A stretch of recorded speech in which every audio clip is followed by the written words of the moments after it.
नमस्कार। राज्य शिक्षा शोध एवं प्रशिक्षण परिषद बिहार पटना में आप सबका स्वागत है।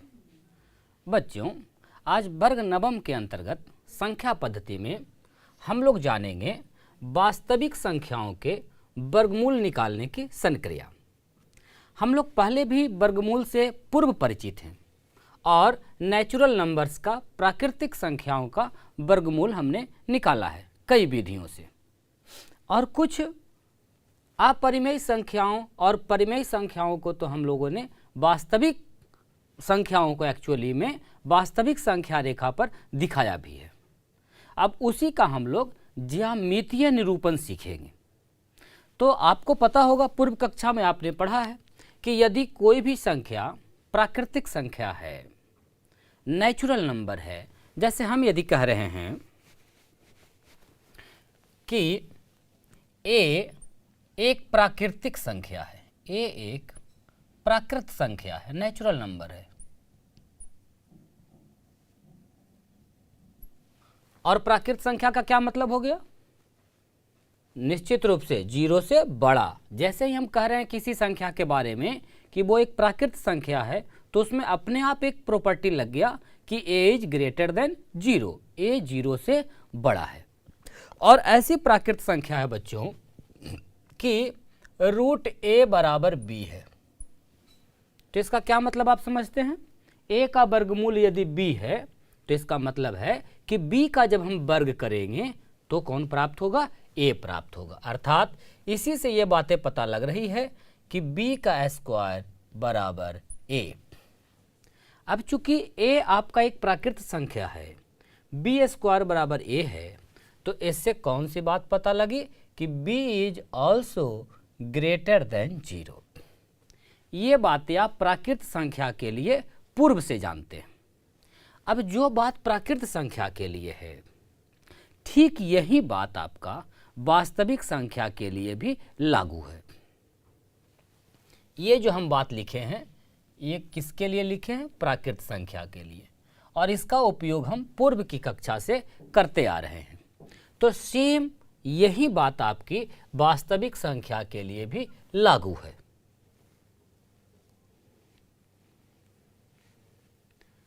अर्थात हम लिख सकते हैं कि यदि a is greater than 0, a कोई वास्तविक संख्या है, a क्या है? वास्तविक संख्या है, a वास्तविक संख्या है। इस प्रकार से कि रूट ए बराबर बी, तो निश्चित रूप से ए बराबर क्या हो जाएगा? बी स्क्वायर, या बी स्क्वायर बराबर ए। तो जब ए ग्रेटर देन 0 से है और बी स्क्वायर बराबर ए है, तो निश्चित रूप से B is also greater than 0 हो जाएगा।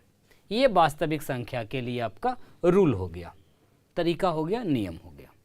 अब हम बात करेंगे ये वर्गमूल का, स्क्वायर रूट का संक्रिया करने का, निकालने का। कोई भी, जैसे रूट 2 है, रूट 3 है, रूट 5 है, इनका हमने संख्या रेखा पर निरूपण देखा है। आइए कुछ और संख्याओं का, वास्तविक संख्याओं के वर्गमूल को हम ज्यामितीय रूप से देखते हैं। अंडर रूट 2.3, ध्यान दीजिए, इसका मान ज्ञात करना को ज्यामितीय रूप से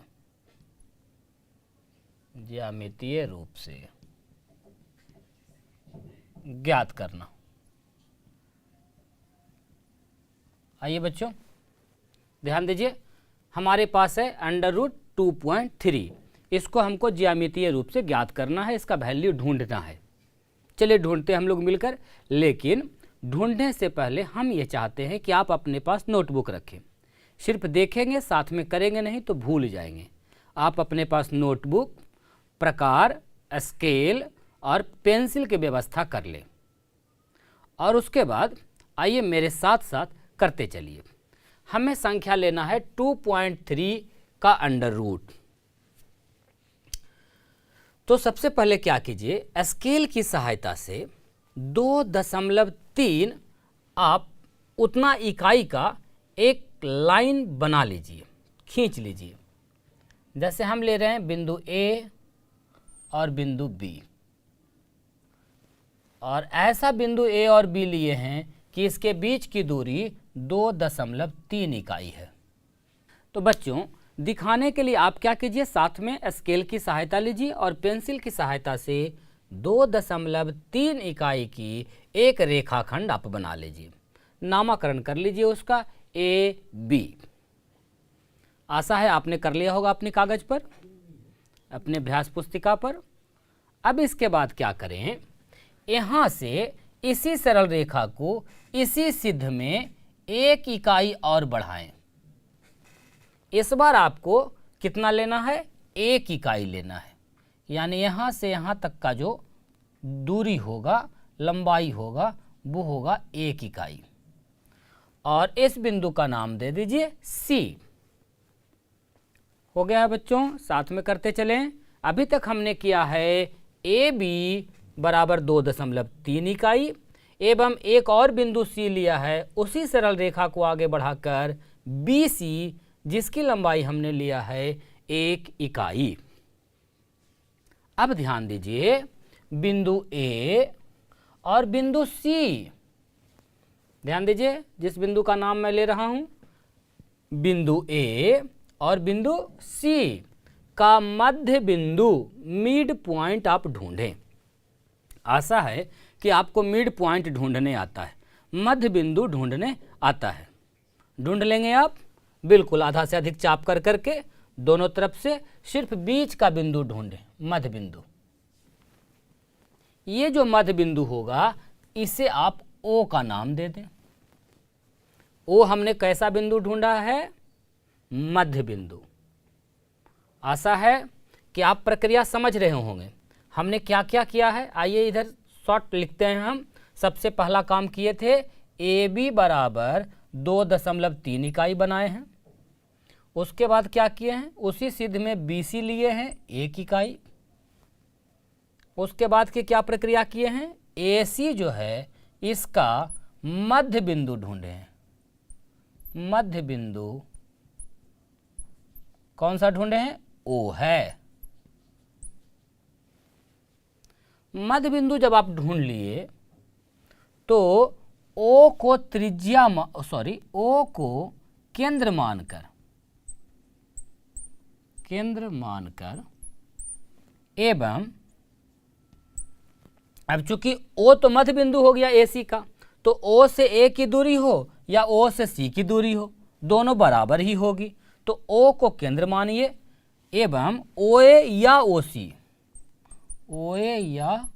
सी को त्रिज्या मानिए।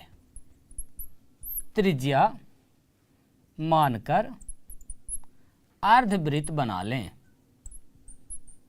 अर्धवृत्त, सेमी सर्किल बनाएं। चलिए हम करते हैं। आप प्रकार की सहायता से कीजिए। प्रकार का मुंह खोलिए, एक सिरा O पर रखिए, एक सिरा A पर रखिए और इस प्रकार से एक आप सेमी सर्कल बना लें। आपको इस प्रकार का एक सेमी सर्कल मिलेगा। हमारे पास प्रकार नहीं है तो हमने मार्कर की सहायता से किया है। आप अपने प्रकार की सहायता से करेंगे तो बहुत ही अच्छा एक सेमी सर्कल मिलेगा। इस प्रकार का एक सेमी सर्कल बना लेना है। बना लेने के बाद अर्धवृत्त, अब आपको क्या करना है, बिंदु B पर एक लंब डालना है। लंब का मतलब कितने डिग्री, 90 डिग्री का कोण बनाएगा। और जहां पर इस परिधि से मिलेगा उसका कुछ न कुछ नाम दे दीजिए। चलिए नाम दे देते हैं D। अब जो आपका ये BD है बच्चों, यही है √2.3 और आपने प्राप्त कर लिया है BD बराबर √2.3।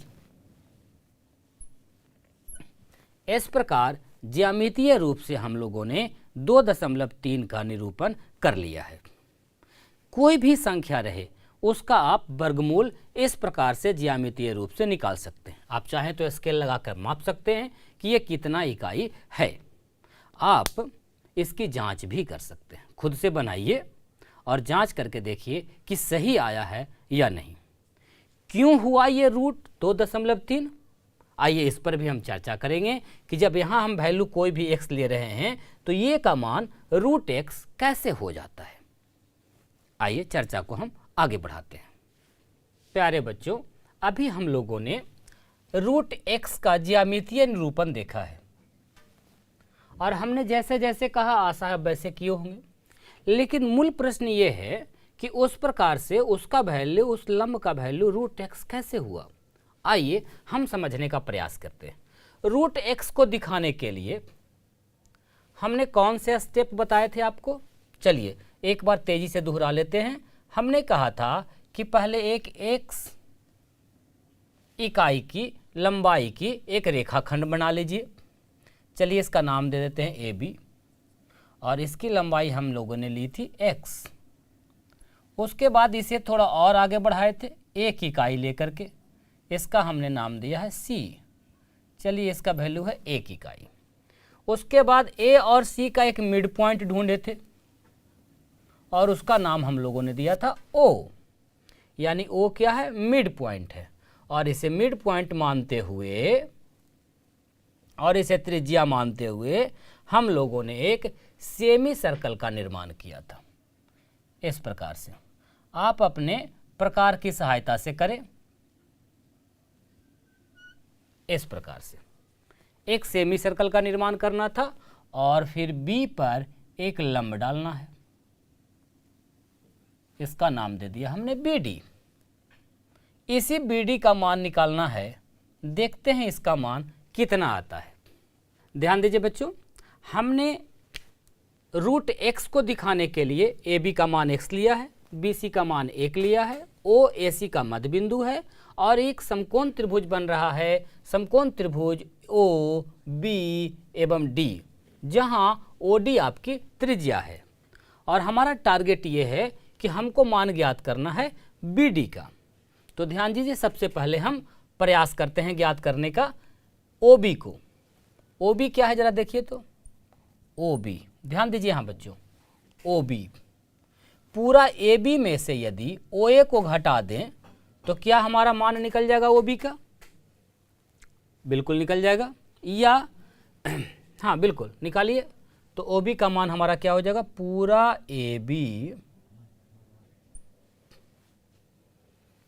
OB का जो मान है पूरा AB माइनस OA। और पूरा AB का मान कितना है आपका, x। AB का मान है आपका x माइनस OA का मान क्या है आपका, पूरा AC का आधा, और पूरा AC कितना है, x + 1 का आधा। आइए वैल्यू निकाल लेते हैं। हो गया 2x - x - 1, that means x - 1/2। ये आपका वैल्यू निकल गया है OB का, यहाँ से यहाँ तक का। ये वैल्यू हमारा आ गया OB का। और हमारी जो त्रिज्या है R है, OA या OD जिसे हम लोग त्रिज्या कह रहे हैं, इसका मान कितना है, पूरे AC का आधा, यानी x + 1/2। अब जरा समकोण त्रिभुज OBD पर ध्यान दीजिए। समकोण त्रिभुज OBD में पाइथागोरस प्रमेय से हम लोग पूर्व परिचित हैं। क्या होता है बच्चों, अगर BD का आपको वैल्यू निकालना है तो BD² कैसे निकलेगा, OD² - OB² से। आइए वैल्यू पुट कर देते हैं।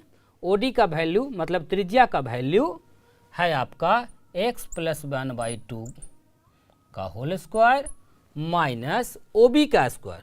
और OB का देखिए वैल्यू हमने निकाला है, क्या है, x - 1/2 का होल स्क्वायर। अब देखिए ये A² - B² के रूप में हो गया है। आइए इसको हल कर लेते हैं। क्या हो जाएगा, x + 1/2 minus x - 1/2 into x + 1/2 plus x - 1/2। आपको सूत्र पता है आइडेंटिटी का, ए स्क्वायर माइनस बी स्क्वायर बराबर ए माइनस बी इंटू ए प्लस बी। आइए इसे हम और हल करते हैं। हमें आशा है कि आप अपने नोटबुक पर बिल्कुल खुद से हल कर रहे होंगे, बहुत आसान है। तो आइए हम लोग भिन्न के घटाव की तरह इसे कर लें। क्या हो जाएगा बच्चों, x plus 1 minus x plus 1, और इधर हो गया आपका x plus 1 plus x minus 1। इस प्रकार हम लोगों ने बी डी स्क्वायर बराबर फाइनली प्राप्त किया। यहाँ देखिए x माइनस में है और यहाँ प्लस में है, कैंसिल हो गया, बच जाएगा 1 और 1, और जब 1 और 1 बचेगा तो क्या बच गया 2/2 मल्टीप्लाई बाय, यहाँ देखिए 1 प्लस में है 1 माइनस में है, x प्लस एक्स मतलब 2x/2। हल कीजिए, 2 से 2, 2 से 2 कैंसिल, अर्थात बी डी का स्क्वायर बराबर x। इसीलिए बी डी का वैल्यू कितना मिल गया बच्चों, √x। ध्यान दीजिए, बी डी का वैल्यू आपको मिल गया √x। और यही तो हम लोग दिखाना चाह रहे थे कि यदि किसी संख्या x को इस प्रकार लें तो उसका ज्यामितीय निरूपण √x का किस प्रकार कर सकते हैं। तो इसकी सहायता से आप किसी भी वास्तविक संख्या का वर्गमूल का निरूपण √3.4, √5.8, इस प्रकार का कोई भी संख्या रहे उसका आप ज्यामितीय निरूपण आसानी से कर पाएंगे। आशा है आपको दोनों बात समझ में आई होगी, कैसे करेंगे और करने से ऐसा क्यों होता है। आशा है बच्चों आप समझे होंगे कि हम लोग किसी भी वास्तविक संख्या के वर्गमूल को इस प्रकार से ज्यामितीय निरूपण क्यों करते हैं या क्यों ऐसा कर सकते हैं। ये जो हमने दिखाया आपको, ये आप खुद से प्रैक्टिस कीजिए कि यहाँ जो वैल्यू ले रहे हैं क्या यहाँ पर उसका वर्गमूल ही आता है। और भी नई नई खुद से संख्याएं ले लीजिए, अभ्यास के लिए तो आपके पुस्तक में ही दी गई। आप खुद से भी बहुत सारी दशमलव की संख्या, बिना दशमलव की संख्या लें और उसका ज्यामितीय निरूपण उसके वर्गमूल का कर कर देखें। आशा है निश्चित रूप से हो जाएगा। आप बस प्रयास कीजिए, अधिक से अधिक प्रैक्टिस करते रहिए। इसके अलावे जब आप वर्गमूल हम लोग सीख रहे हैं तो ये जो चिन्ह हम लोग देते हैं वर्गमूल का, ये जो चिन्ह है इसे कौन सा चिन्ह कहते हैं, इसे कहते हैं कर्णी चिन्ह। कर्णी चिन्ह, रेडिकल्स बोलते हैं अंग्रेजी में, रेडिकल्स, नाम याद रखिए। और यहाँ कुछ नहीं होता है तो हम लोग कहते हैं कि ये वर्गमूल है, और जब कुछ लिखा रहे जैसे 3 लिखा रहे तो क्या कहेंगे उसको, घनमूल। आप पूर्व से परिचित हैं। 4 लिखा रहेगा तो उसे कहेंगे चौथा मूल, 5वां मूल, और इस प्रकार से nवां मूल तक हम लोग इसमें ज्ञात करते हैं। तो जो कर्णी चिन्ह है इसके साथ आगे हमें बहुत सारी संक्रियाएं करनी है, गुणा की, भाग की, बहुत सारी संक्रियाएं करनी है। और कुछ संक्रिया, कुछ आइडेंटिटी, कुछ सर्वसमीकाएं ए और बी के रूप में हम लोग पूर्व में पढ़े हैं, जैसे ए स्क्वायर माइनस बी स्क्वायर वाला हो या ए प्लस बी का होल स्क्वायर हो। आशा है आपको पूर्व से याद होगा। रूट के अंदर में यदि कोई गुना के रूप में है, भाग के रूप में है, तो आइए 1-2 सर्वसमीका आज के लिए लिख देते हैं और उसके बाद फिर ढेर सारी सर्वसमीका हम लोग अगली कक्षा में पढ़ेंगे। अभी हम लोग जानना चाह रहे हैं कुछ और सर्वसमीकाएं, आइडेंटिटीज। आइडेंटिटीज सर्वसमीका की बात कर रहे हैं।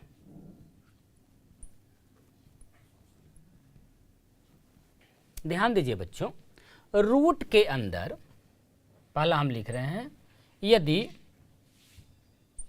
कोई 2 अलग अलग संख्याएं हैं, 2 अलग अलग वर्गमूल हैं, तो आप उसे गुणा करके एक जगह लिख सकते हैं।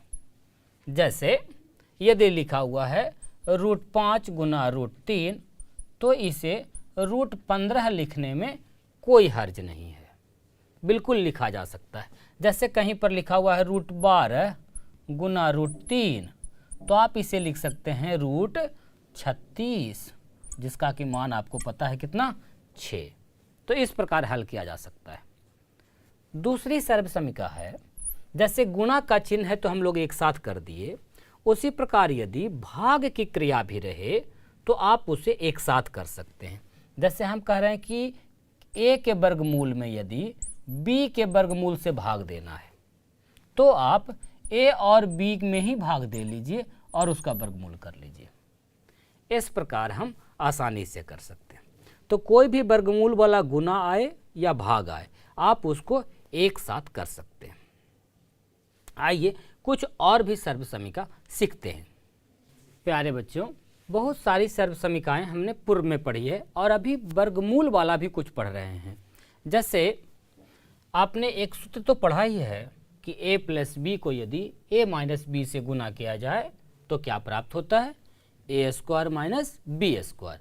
तो यदि उसी सर्व समीका को हम इस रूप में लिख रहे हैं, रूट ए प्लस रूट बी के रूप में रहे और इसे root A minus root B से यदि गुणा करना हो, ध्यान दीजिए, तो इस प्रकार के सर्व समीका के लिए हम लोग करते हैं a माइनस बी, क्योंकि क्या होता है सूत्र ए स्क्वायर माइनस बी स्क्वायर, और जब रूट का स्क्वायर करेंगे तो रूट और स्क्वायर खत्म हो जाएगा। तो ये सब सर्व समीकाएं बहुत आसान हैं, लेकिन इसका प्रयोग बार बार आपको मिलेगा। जैसे एक उदाहरण इस पर लिखा हुआ है, root 5 plus root 3 multiply by root 5 minus root 3। देखिए सिंपल ढंग से बहुत लंबा चौड़ा कैलकुलेशन है, लेकिन यदि आपको सर्व समीका पता है, दो वर्गमूल वाले का प्लस और फिर उसी का माइनस का गुणनफल है, तो हम लोग क्या करते हैं, बस सिंपली दोनों को घटा देंगे। 5 घटाओ 3, तुरंत उत्तर प्राप्त हो गया आपको 2। ठीक इसी प्रकार से आइए एक सर्व समीका की और बात करते हैं। लिखा हुआ है रूट ए प्लस बी, इसी का एक और पार्ट है रूट ए माइनस बी। एक पर रूट है और एक पर रूट नहीं है। हो सकता है कि ए पर रूट ना रहे और बी पर वर्गमूल का चिन्ह हो, तो ऐसे स्थिति में क्या करेंगे हम, बिल्कुल उसी प्रकार ए माइनस बी स्क्वायर, या इसी का ऐसे भी आप शकल दे सकते थे, ए प्लस रूट बी ए माइनस रूट बी। तो क्या हो जाएगा बच्चों, ए स्क्वायर माइनस बी। सिंपल, जिस पर वर्गमूल रहता है उस पर यदि स्क्वायर देते हैं तो खत्म हो जाता है, तो यहाँ देने की जरूरत नहीं है। इसके अलावे एक सूत्र और जो बहुत फेमस है, आपने पढ़ा ही है, रूट ए प्लस रूट बी का यदि होल स्क्वायर हो। बिना रूट का तो पढ़ा है आपने, क्या होता है, A square plus 2ab plus B square.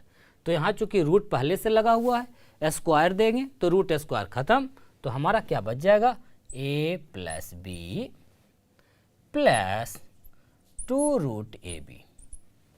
यही चीज़ आप माइनस के साथ भी कर सकते हैं, root A minus root B का स्क्वायर हो जाएगा a plus B minus 2 root A B. ये कुछ आसान सर्व समीकाएं हैं, इसके पहले भी हमने 2 बताया है। आप चाहें तो अपने नोटबुक पर इसे नोट भी कर सकते हैं, क्योंकि आने वाले समय में, आने वाली कक्षाओं में इसका बार बार प्रयोग होगा। जब हम लोग आगे पढ़ेंगे ना, हर प्रमेयीकरण, रेशनलाइजेशन उसका करना, तो इन्हीं सर्व समीकाओं का आप देखेंगे कि हर बार प्रयोग किया जा रहा है। इसीलिए आप इसे नोट कर लें और आवश्यकता अनुसार इस पर 1-2 उदाहरण खुद से रख करके और उसको बना कर देखें। तो आज की कक्षा में हम लोगों ने जो सीखा है, किसी भी वास्तविक संख्या के वर्गमूल का ज्यामितीय निरूपण करना, उसे आप खुद से बार बार प्रैक्टिस करें, तभी आप सीख पाएंगे अच्छे से। और वो क्यों होता है वो भी आप करके देखेंगे। x लेते हैं और मान निकल जाता है रूट x का, ऐसा कैसे हो रहा है, इसको भी आप सिद्ध करें। और इन सर्व समीकाओं का उपयोग भी हम लोग करना सीख रहे हैं और सीखेंगे। अगली कक्षा में जब हम मिलेंगे तो हम लोग सीखेंगे कि जब अपरिमेय संख्या हर में आ जाए तो उसका हम परिमेयीकरण किस प्रकार से करते हैं, एवं विभिन्न प्रकार के घातांक के नियम, करने के नियम और उनकी संक्रियाओं के बारे में जानेंगे। आशा है बच्चों आपको आज की कक्षा काफ़ी अच्छी लगी होगी। आप अधिक से अधिक अभ्यास अपने अभ्यास पुस्तिका से करें या खुद से भी ऐसे प्रश्न लिखकर आप अभ्यास कर सकते हैं। तो मिलते हैं अगली कक्षा में और भी नई जानकारियों के साथ। तब तक के लिए बहुत बहुत धन्यवाद। नमस्कार।